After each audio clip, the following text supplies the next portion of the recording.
What we're talking about is redefining the glass industry in the UK. We'll only realise our potential if we work together.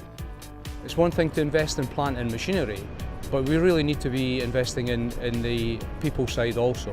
We won't achieve what we have to achieve unless we continue with the training that we currently give and enhance that training even further. The Glass Academy is something that the business has been missing for a while. It's really important that young people and their parents get to see what 21st century manufacturing looks like. Maybe 10 years' time I hope to be a bit higher in the company, maybe an engineering manager, but the apprenticeships certainly opened that door for me.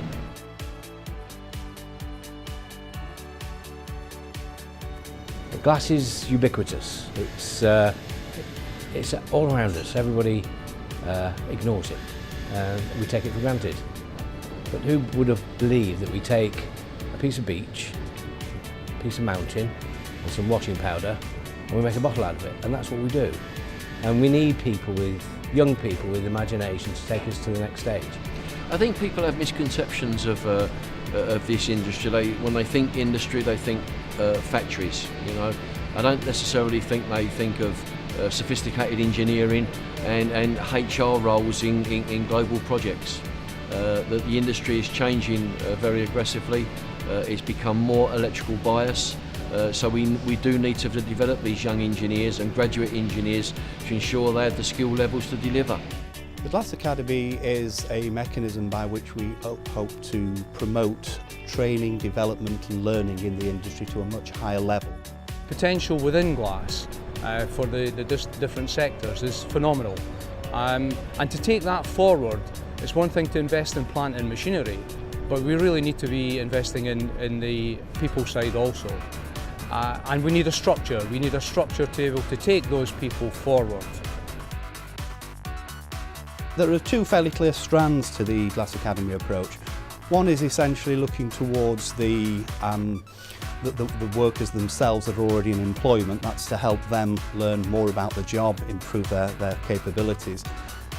The other is more of an academic side to attract people towards the industry. So that's the R&D side of things. Glass being a marvellous material with a lot of future prospects. And it's really to try and get people engaged in the industry, seeing it as a potential career opportunity. I'm connected to industry, connected to British Glass, so that we can have some dialogue between us and industry, so that we bring in elements of industry into the classroom to make pupils aware of what's out there, and also that we can help identify people that might be interested in entering the industry in whatever discipline. I've become a lot more confident in what I do. I've learned a lot of skills throughout my apprenticeship, as it shows in college with my double distinction grade in engineering.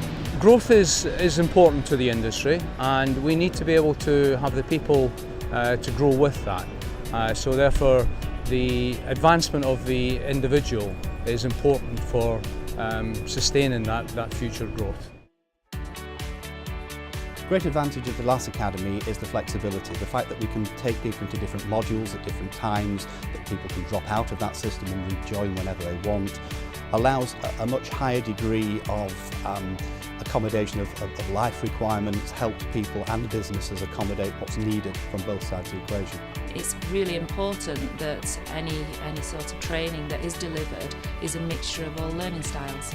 Rather than purely classroom time, and there does obviously need to be a level of classroom time, there will be elements of e-learning, new systems brought forward for web portals, new material added to those, and different flexible ways of accessing that, online tutorials and a whole plethora of things that allow both companies and individuals that flexibility in the learning environment. Young people are making decisions about their subjects, about their career pathways quite early, and it's really useful for them to be able to see what they will come across in industry, and also for young people that are already in the industry, how they're going to progress their careers, how they're going to move forward. One drive within this activity is to get the idea of apprenticeships up there with other traditional, more academic routes. We've had a great example in Daniel Uller, who's been the Apprentice of the Year last year, and we're driving towards systems by which we can promote that across all of industry, particularly the glass industry initially, but we want to promote that in front of government so others might follow suit. The Glass Academy is no less than a model to rebuild our manufacturing heritage. Any opportunity to repeat my experience is great.